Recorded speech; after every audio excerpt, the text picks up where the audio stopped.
Hari ini kubur Yesus tetap kosong. Ia tidak ada di sana karena Yesus telah bangkit. Kebangkitannya dan kubur kosong akan selamanya menjadi jaminan bahwa kita telah diampuni, dibenarkan sepenuhnya, dan dikasihi selamanya. Selamat Paskah. Saudara-saudara, kita tabiskan ibadah kita bahwa pertolongan kepada kita dalam ibadah Paskah pada saat ini jadilah di dalam nama Tuhan pencipta langit, bumi, laut, dan segala isinya. Salam kepadamu, kasih karunia dari Tuhan kita Yesus Kristus menyertai saudara-saudara. Amin.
Saudara-saudara, untuk berita sukacita Paskah melalui firman-Nya, mari kita berdoa. Ya Tuhan, terima kasih untuk hari ini kami merayakan kemenangan kami, kemenangan yang telah dikaruniakan Tuhan Yesus melalui kebangkitan peristiwa Paskah. Karena itu saat ini kami mau untuk membaca, merenungkan sukacita Paskah. Kami mohon pimpinan Roh Kudus untuk menolong kami, supaya firman-Mu, sukacita Paskah menghidupi kami, sehingga hidup kami hidup yang terus menyaksikan Engkau di dalam kehidupan ini. Bersabdalah kepada kami di dalam Kristus Tuhan yang sudah bangkit, kami berdoa. Amin. Saudara-saudara, bacaan firman Tuhan untuk kesempatan ini sesuai dengan bahan yang telah ditetapkan untuk menjadi perenungan dalam ibadah Paskah pada minggu ini dari Injil Yohanes pasal 20 ayat 1 sampai ayat 18. Firman Tuhan, pada hari pertama minggu itu pagi-pagi benar, ketika hari masih gelap, pergilah Maria Magdalena ke kubur itu, dan ia melihat bahwa batu telah diambil dari kubur. Ia berlari-lari mendapatkan Simon Petrus dan murid yang lain yang dikasihi Yesus, dan berkata kepada mereka, "Tuhan telah diambil orang dari kuburnya, dan kami tidak tahu di mana ia diletakkan." Maka berangkatlah Petrus dan murid yang lain itu ke kubur. keduanya berlari bersama-sama. Tetapi murid yang lain itu berlari lebih cepat daripada Petrus, sehingga lebih dahulu sampai di kubur. Ia menjenguk ke dalam dan melihat kain kapan terletak di tanah, akan tetapi ia tidak masuk ke dalam. Maka datanglah Simon Petrus juga menyusul dia dan masuk ke dalam kubur itu. Ia melihat kain kapan terletak di tanah, sedang kain peluh yang tadinya ada di kepala Yesus tidak terletak dekat kain kapan itu, tetapi agak di samping di tempat yang lain dan sudah tergulung. Maka masuklah juga murid yang lain yang lebih dahulu sampai ke kubur itu, dan ia melihatnya dan percaya. Sebab selama itu mereka belum mengerti isi kitab suci yang mengatakan bahwa ia harus bangkit dari antara orang mati. Lalu pulanglah kedua murid itu ke rumah. Tetapi Maria berdiri dekat kubur itu dan menangis. Sambil menangis, ia menjenguk ke dalam kubur itu, dan tampaklah olehnya dua orang malaikat berpakaian putih, yang seorang duduk di sebelah kepala dan yang lain di sebelah kaki di tempat mayat Yesus terbaring. Kata malaikat-malaikat itu kepadanya, "Ibu, mengapa engkau menangis?" Jawab Maria kepada mereka, "Tuhanku telah diambil orang, dan aku tidak tahu di mana ia diletakkan." Sesudah berkata demikian, ia menoleh ke belakang dan melihat Yesus berdiri di situ, tetapi ia tidak tahu bahwa itu adalah Yesus. Kata Yesus kepadanya, "Ibu, mengapa engkau menangis? Siapakah yang engkau cari?" Maria menyangka orang itu adalah penunggu taman, lalu berkata kepadanya, "Tuan, jikalau Tuhan yang mengambil dia, katakanlah kepadaku di mana Tuhan meletakkan dia, supaya aku dapat mengambilnya." Kata Yesus kepadanya, "Maria." Maria berpaling dan berkata kepadanya dalam bahasa Ibrani, "Rabuni," artinya guru. Kata Yesus kepadanya, "Janganlah engkau memegang aku, sebab aku belum pergi kepada Bapa. Tetapi pergilah kepada saudara-saudaraku dan katakanlah kepada mereka bahwa sekarang aku akan pergi kepada Bapakku dan Bapamu, kepada Allahku dan Allahmu." Maria Magdalena pergi dan berkata kepada murid-murid, "Aku telah melihat Tuhan," dan juga bahwa Dia mengatakan hal-hal itu kepadanya. Demikian bacaan firman Tuhan. Amin. Ya, salam saudara-saudara. Salam kemenangan Paskah bagi kita. Saya percaya saudara-saudara semua dalam sukacita pada saat ini, karena saat ini kita boleh mengalami kemenangan Paskah melalui kebangkitan Tuhan Yesus. Itu yang akan kita renungkan pada saat ini saudara-saudara, dalam tema perenungan Aku Telah Melihat Tuhan. Saudara, dua hal yang menjadi fokus kita dalam perenungan Paskah saat ini, yaitu kalah dan menang. Dalam sebuah pertandingan, misalnya badminton saudara-saudara, di sana kita akan menyaksikan kalah menang itu secara bersamaan. Demikian juga saudara-saudara, dalam peristiwa Paskah, kita menyaksikan kalah dan menang itu secara bersamaan. Nah, siapa yang kalah? Yaitu iblis. Dan siapa yang menang? Ya, tentu Tuhan kita Yesus Kristus. Amin, saudara-saudara. Nah, pertanyaannya untuk kita saudara-saudara, bahwa apa bukti dari kalah dan menang itu dalam peristiwa Paskah? Ya, buktinya itu menunjuk ke kubur. Mengapa kubur? Ya, kubur kita tahu itu adalah bukti dari kematian. Di mana ada kubur, di situ ada kematian. Dan sudah banyak orang saudara-saudara yang mati lalu dikubur. Ya, begitu juga Yesus Kristus, saudara-saudara, mati lalu dikubur. Itu yang menjadi pengakuan kita dalam pengakuan iman rasuli. Mati dan dikuburkan, turun ke dalam kerajaan maut. Jadi Yesus itu mati, Yesus itu dikubur, membuktikan bahwa dia benar-benar mati. Tetapi pertanyaan selanjutnya, saudara-saudara, apa bedanya kubur dari orang-orang yang telah mendahului kita? Ya, tentu bukan kubur saudara ya, karena saudara belum mati. Dan apa bedanya dengan kubur Yesus? Kubur dari orang-orang yang telah mendahului kita adalah tanda, bukti dari ketidakberdayaan, tanda kalah. Ya, sudah banyak orang-orang hebat, sudah banyak orang-orang yang berjasa, yang karyanya besar bagi bangsa kita ini, bagi masyarakat. Tapi mereka telah mati. Mereka sudah tidak berdaya karena mereka sudah ada dikubur. Tetapi saudara-saudara, kubur Yesus Kristus adalah bukti dari kemenangan.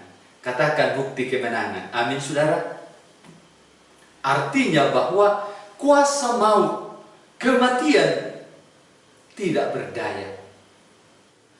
Jadi melalui Paskah, melalui kebangkitan Tuhan Yesus, saudara-saudara, hendak memproklamirkan kepada kita bahwa pergumulan yang besar, pergumulan yang terberat, yaitu maut dan kematian, telah dikalahkan. Itu yang Paulus juga proklamirkan, hai maut, di mana sengatmu? Hai maut, di mana kemenanganmu? Yesus sungguh telah bangkit, Yesus telah hidup.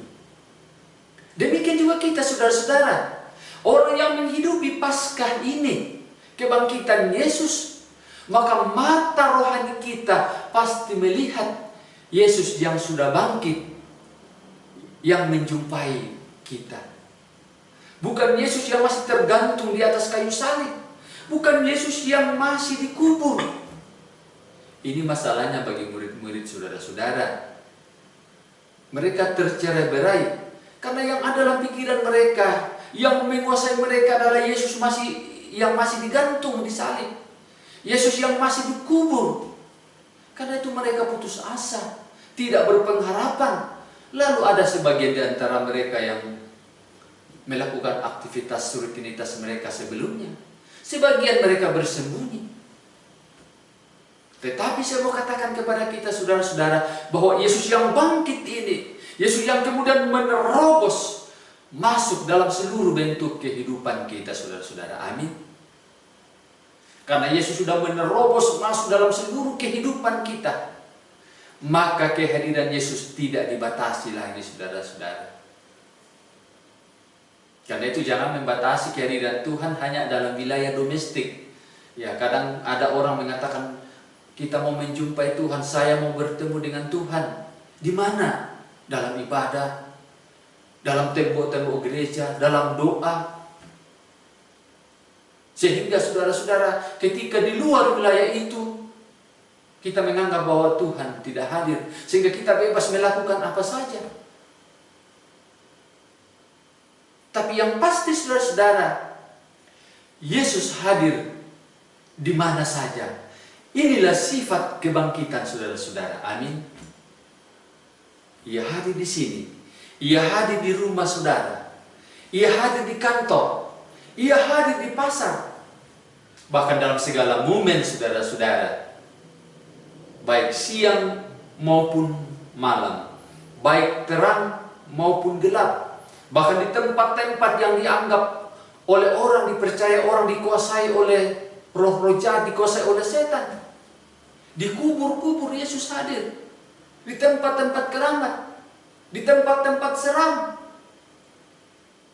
Jadi kalau orang percaya, misalnya lewat di kubur, lewat di kamar mayat, jangan bulu kuduk lu berdiri. Seharusnya saudara-saudara, ketika orang percaya lewat di kubur, lewat di kamar mayat, berdiri bulu kuduk setan. Setan yang harus takut kepada orang percaya. Karena Paskah adalah kemenangan juga bagi orang percaya. Amin, saudara-saudara. Selanjutnya, saudara-saudara, apa makna Paskah bagi kita? Kalau saat ini saudara percaya Yesus itu sudah bangkit, lalu tidak ada dampaknya. Apa bedanya saudara percaya kepada saya bahwa saya ini pendeta? Saudara percaya saya pendeta kan? Ada nggak dampaknya bagi saudara? Nggak ada, saudara-saudara. Jadi dampak Paskah yang terbesar bagi kita, ia sudah menang. Sekaligus kita, saya, saudara, sudah menang. Sehingga tidak ada lagi takut, saudara-saudara. Tidak ada lagi sedih, tidak ada lagi khawatir. Inilah yang membuat Maria, saudara-saudara, berbeda. Bahwa sebelum mengalami Paskah, sebelum mengalami sukacita kebangkitan, Maria sedih, Maria berduka, Maria menangis. Kalaupun Maria datang ke kubur, itu bukan mau menyaksikan tentang kebangkitan, tetapi karena tradisi. Tetapi berbeda ketika Maria dijumpai oleh Yesus. Yesus hadir yang sudah bangkit. Maria mengalami sukacita Paskah dan kebangkitan. Ia keluar dari ketakutannya. Justru ia kemudian dengan sukacita dan dengan gembira berlari mau menyaksikan, bersaksi kepada murid-murid sebagaimana tema kita, aku telah melihat Tuhan. Tidak ada lagi ketakutan, tidak ada lagi duka, tidak ada lagi rasa sedih. Itu berarti saudara-saudara bahwa Paskah telah mengalahkan segalanya. Mengalahkan ketakutan. Juga mengalahkan hal-hal yang membelenggu dalam diri saudara-saudara. Apa itu ada amarah, ada benci, ada dendam. Nah, saya mau katakan ini kepada bapak-bapak, kepada suami-suami. Kalau di rumah misalnya istrimu suka ngomel kepada kamu, suka marah-marah, jangan pergi cari gantinya. Apalagi mau buka cabang. Lebih baik tatap wajah istrimu. Katakan kepada Tuhan, Tuhan, inilah wajah istriku yang asli. Natural sekali. Jadi kalau kita mau melihat wajah istri kita yang asli, jangan ketika istri kita pulang dari salon, tapi lihatlah ketika dia marah. Jadi kita jangan salah fokus, saudara-saudara. Kita hanya kusuk dalam ibadah. Seperti ada suami kalau berdoa kusuk sekali, doanya gemetar. Tetapi begitu ia pulang ke rumah, istrinya yang gemetaran kepadanya. Galak benar. Betapa mengerikan orang Kristen yang seperti ini, saudara-saudara. Ibadahnya taat, persembahannya lancar, nyanyiannya benar, tapi hidupnya tidak benar. Ya, mungkin ada orang Kristen yang suka menyanyi, nyanyi rohani, nyanyi di kamar mandi, nyanyi di kandang ayam, nyanyi di mana-mana. Ya, itu baik.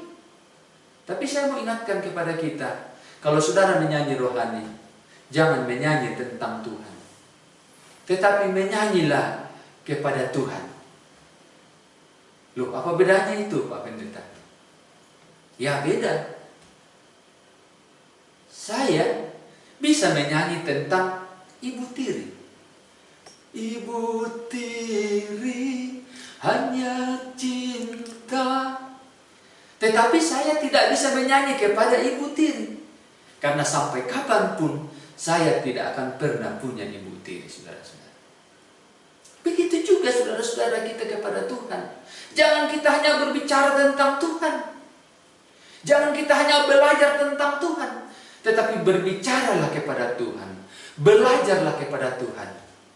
Supaya kita menjadi orang yang rendah hati, orang yang boleh ditundukkan oleh Tuhan. Amin, saudara-saudara. Jadi statement Paskah yaitu melihat Tuhan hadir di mana saja. Sehingga dengan statement ini saudara-saudara menghindarkan kita untuk melakukan hal-hal yang tidak benar, termasuk membalas kejahatan dengan kejahatan. Jadi Paskah saudara-saudara adalah kepastian, bukan mudah-mudahan, bukan semoga. Karena itu jangan menjadi orang yang kalah, tapi jadilah orang yang menang dalam seluruh kehidupan. Seperti Maria kemudian mengatakan, aku telah melihat Tuhan. Selamat saudara-saudara merayakan Paskah. Kemenangan Kristus menjadi kemenangan kita semua. Amin.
Saudara-saudara, mari kita naikkan doa syukur dan syafaat kita. Ya Tuhan, kami naikkan terima kasih kepadamu bahwa sekalipun di tengah-tengah mewabahnya virus corona, selalu ada kesempatan buat kami untuk bersyukur dan memuji, memuliakan Tuhan. Seperti saat ini melalui persekutuan ibadah kami, sekalipun lebih banyak kami lakukan di rumah masing-masing kami. Terima kasih untuk sapaan firman-Mu dalam ibadah Paskah saat ini. Semangati kami dan teguhkan kepercayaan kami bahwa melalui kebangkitan-Mu akan menolong kami menjumpai Engkau dalam berbagai situasi kehidupan dan terus-menerus saling menolong, mengasihi, meneguhkan, bahkan dalam saat bergembira dan bersukacita juga. Bahwa lebih dari itu ya Tuhan, tetap menghidupi kami oleh kebangkitan-Mu. Semoga bangkit menjadi manusia baru, sehingga dapat melaksanakan tanggung jawab kami, baik selaku anak-anak, pelajar, mahasiswa, orang tua, dan setiap kami yang ada dalam pengasihan Tuhan. Ya Tuhan, kami memperhadapkan situasi kehidupan kami saat ini. Engkau lebih tahu. Engkau tahu kekhawatiran kami. Engkau tahu ketakutan kami yang menguasai kami, bahkan menguasai banyak orang yang saat ini sedang kami alami. Karena itu biarlah kami tetap tahu bahwa Engkau Allah yang terus mengasihi kami, Allah yang penuh rahmat, yang tetap merancangkan rancangan damai sejahtera. Karena itu kami percaya kami akan tetap berjalan hanya bersama Tuhan. Kami mau bergumul bersama Tuhan juga. dengan saudara-saudara kami yang saat ini sedang berada dalam keadaan-keadaan sakit, entah itu penyakit yang sedang ditangani karena virus corona. Kami rindu Tuhan, pemulihan Tuhan, jamahan Tuhan untuk menyembuhkan saudara-saudara kami. Dan lebih dari itu Tuhan, Engkau memulihkan hidup kami untuk mengubahkan karakter kami, sehingga kami menjadi anak-anak-Mu yang semakin serupa dengan Kristus. Ya Tuhan, kami berdoa untuk para pemimpin bangsa kami, baik eksekutif, legislatif, yudikatif, dan para pemimpin-pemimpin bangsa kami, mereka yang diberi kesempatan dan tanggung jawab dalam mengangkat tugas-tugas di tengah-tengah bangsa dan negara ini.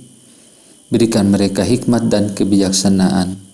Terlebih kami mohon petunjuk Tuhan, supaya bersama dengan para pemimpin kami, pemerintah kami, dan seluruh masyarakat bangsa Indonesia saling bahu-membahu untuk bisa mengambil sikap yang tepat dalam mengatasi dan memutus mata rantai virus corona ini.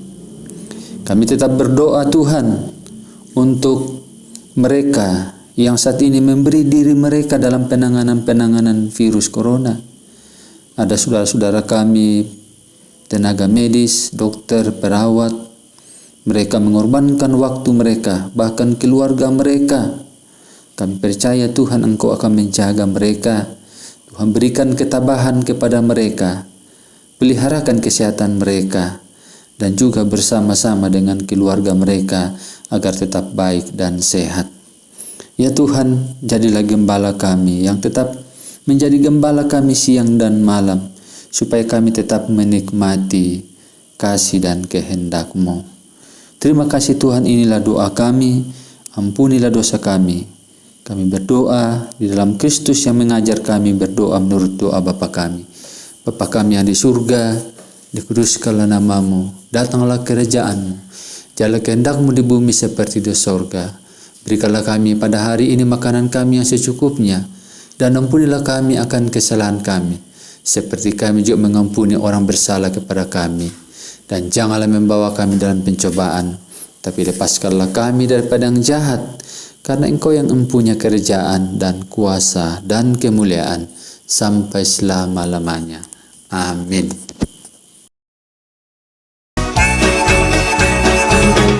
Ku menang bersama Yesus Tuhan. Ku menang di dalam peperangan. Ku menang atas segala setan. Haleluya, haleluya, ku menang bersama Yesus Tuhan. Ku menang di dalam peperangan. Ku menang atas segala setan. Haleluya, haleluya, ku menang. Haleluya, dia bangkit. Haleluya, dia hidup. Haleluya, dia naik. Roh Kudus turun. Saudara-saudara, berita Paskah telah disampaikan dan telah dinyatakan kepada kita. Masuklah dan pergilah ke dalam kehidupan kamu sehari-hari. Jadilah saksi dimanapun kamu berada, karena di sana Allah hadir. Arahkan hatimu, terima berkat-Nya. Tuhan memberkati engkau dan melindungi engkau. Tuhan menyinari engkau dengan wajah-Nya dan memberi engkau kasih karunia. Tuhan menghadapkan wajah-Nya kepadamu dan memberi engkau damai sejahtera. Amin.